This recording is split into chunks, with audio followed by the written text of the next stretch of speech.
Bom dia, boa tarde, boa noite, torcedor e sócio do Clube de Regatas Vasco da Gama. Eu sou Ivan Luiz Maia Pereira, um torcedor e sócio do Vasco de quase 70 anos, que não esquece um dia sequer da bênção que foi quando meu avô me transmitiu o amor que sentia pelo clube de melhor e mais linda história de todos. Dia 21 de agosto é dia do aniversário do Vasco. São 121 anos de existência e por isso estamos fazendo este vídeo.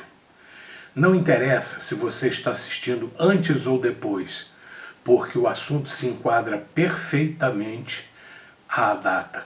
Afinal, não se faz 121 anos em um dia. São 121 anos de vida, todo dia, e logo em seguida olhamos para frente mirando o futuro. Não interessa que muitos desses 121 anos tenham sido desperdiçados por administrações catastróficas. Não interessa que o presente seja ruim, nem que o futuro seja nebuloso. O importante é o que podemos fazer para mudar o futuro e para que o passado brilhante se transforme num novo presente. Para que isso se transforme em realidade, é preciso que falemos dos erros do passado e também dos dias gloriosos de então. Acompanhe-nos, dê o seu like, inscreva-se e comente. Vamos lá!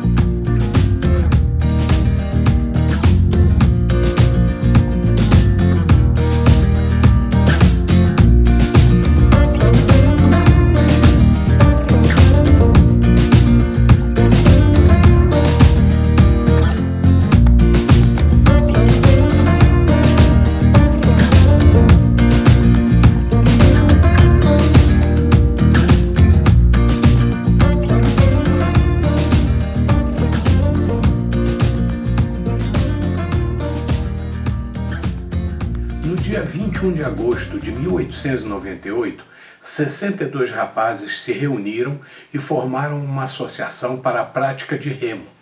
E eles deram o nome de Clube de Regatas Vasco da Gama, em homenagem ao 4º centenário da descoberta do caminho marítimo para as Índias. No início do século XX, já era um vencedor no remo, e passaram a pensar em estender a atuação para outros esportes. O futebol era uma coqueluche na época e, após muita resistência interna, resolveram adotar o futebol como um novo esporte do clube. Com muita dificuldade para comprar uniformes, ter um lugar para treinar e pagar a inscrição e as taxas na Liga Metropolitana de Futebol do Rio de Janeiro, em 1916, o Vasco estreou na 3ª divisão do Campeonato Carioca. Adão Antônio Brandão fez o primeiro gol da história do Vasco contra o Paladino Futebol Clube. Quanto ao resultado, falaremos em outro vídeo. Era uma época em que a organização do futebol no Rio de Janeiro passou por várias transformações. Haviam várias ligas e elas começaram a se consolidar e se mesclar. De 1916 até 1919, o Vasco passou por várias divisões e segundos quadros, uma espécie de campeonato de reservas ou de aspirantes. Em 1920, o Vasco já estava no caminho certo para galgar posições superiores. O time de jogadores humildes crescia e os sócios aumentavam. Em 1921, ele já disputava a 1ª divisão, mesmo não sendo um clube da dita Série A na época. Conseguiu o campeonato da Série B e se habilitou a disputar em 1922 na Série A. O crescimento continuava. Em 1923, os preconceituosos foram surpreendidos por um time vencedor de negros, mulatos e trabalhadores. Na segunda década do século passado, existia um preconceito contra negros e imigrantes, principalmente portugueses, descendentes dos colonizadores. Publicações os tratavam de forma agressiva. A aristocracia se achava dona do nobre esporte bretão, dominado por brancos de classe abastada. Não viam com bons olhos a inserção de negros, mulatos e trabalhadores comuns praticando o esporte. Em 1923, a torcida do Vasco, composta por pessoas de classes menos favorecidas, já comparecia em grande número aos jogos e sofria na pele as agressões dos demais torcedores de outros clubes que se reuniam para provocá-los. As brigas de rua e de arquibancada não são privilégio dos dias de hoje. Mesmo assim, apesar das intimidações, o Vasco foi campeão em 1923. Em 1924, o Vasco já era o inimigo número 1 das demais torcidas cariocas. Um rival que começava a contabilizar muitas vitórias e deveria ser batido de qualquer maneira. Os clubes rivais começaram a investigar o Vasco. Quem eram e o que faziam os jogadores dos camisas negras? Inventaram que os jogadores do Vasco não podiam receber salários porque o esporte era amador na época. Uma tramóia para afastar o Vasco, quando na verdade eles não aceitavam, era que um time de operários negros e mulatos da periferia e de zonas pobres da cidade disputassem e ganhassem dos aristocratas abastados. A solução foi criar uma nova entidade, a Associação Metropolitana de Esportes Atléticos, e recusaram a inscrição do Vasco, porque seus atletas tinham profissão duvidosa e nem possuíam um estádio decente.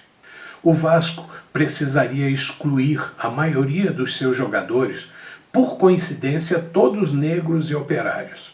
Imediatamente, através de uma carta que tem o valor de uma taça conseguida em campo e que nos orgulha até hoje, o presidente do Vasco recusou e se afastou da entidade. Aspas, estamos certos de que Vossa Excelência será o primeiro a reconhecer que seria um ato pouco digno de nossa parte sacrificar ao desejo de filiar-se à associação alguns dos que lutaram para que tivéssemos, entre outras vitórias, a do Campeonato de Futebol da cidade do Rio de Janeiro de 1923. Continua o presidente. Nestes termos, sentimos ter de comunicar a Vossa Excelência que desistimos de fazer parte da Associação Metropolitana de Esportes Atléticos. E ao Vasco restou disputar com outros times de menor expressão o campeonato da recém-esvaziada Liga Metropolitana de Desportos Terrestres. Graças a este ato heróico, o futebol brasileiro começou a ser do povo. A partir de então, estavam abertas as portas pelas quais entraram os Pelés, os Garrinchas, os Didis, os Barbosas, os Romários e tantos outros atletas de origem humilde. Em 1925, reconhecendo a burrice que tinham feito, Flamengo, América, Fluminense, Botafogo e outros aceitaram que o Vasco ingressarem na entidade com os mesmos direitos dos fundadores. Já neste ano, o Vasco conseguiu a terceira colocação no Campeonato Carioca. Ainda pressionado, o Vasco iniciou a construção de seu estádio e em 21 de abril de 1927, o Estádio Vasco da Gama, nome logo substituído por São Januário, por causa da rua adjacente, era inaugurado. Seria o maior estádio do Brasil até 1940 e o único construído integralmente com dinheiro arrecadado entre seus sócios e torcedores, sem nenhum benefício do Estado. Era mais uma inovação que acabou marcando a história do clube mais revolucionário e popular dentre todos os demais. Se o Flamengo é hoje um clube popular, parte é devido ao pioneirismo do Vasco, que, junto com outros clubes suburbanos, abriu as portas do futebol para as camadas mais pobres da população, pois o Flamengo, da Zona Sul, era elitista e aristocrata. Essa foi a história romântica do futebol vascaíno, até pouco depois dos 27 anos do século passado. Brevemente, estenderemos essa história contando os anos de glória e de vitórias do Vasco e, infelizmente, de declínio e de tristeza dos últimos 30 anos. Mas antes disso, precisamos reverenciar os 121 anos de vida do Vasco, que, se de títulos nada temos a comemorar, pelo menos de história, e que bela história, temos que nos orgulhar. Até a próxima, torcedor e sócio. E bom dia, boa tarde e boa noite. Orgulhoso torcedor e sócio do Clube de Regatas Vasco da Gama. Até lá!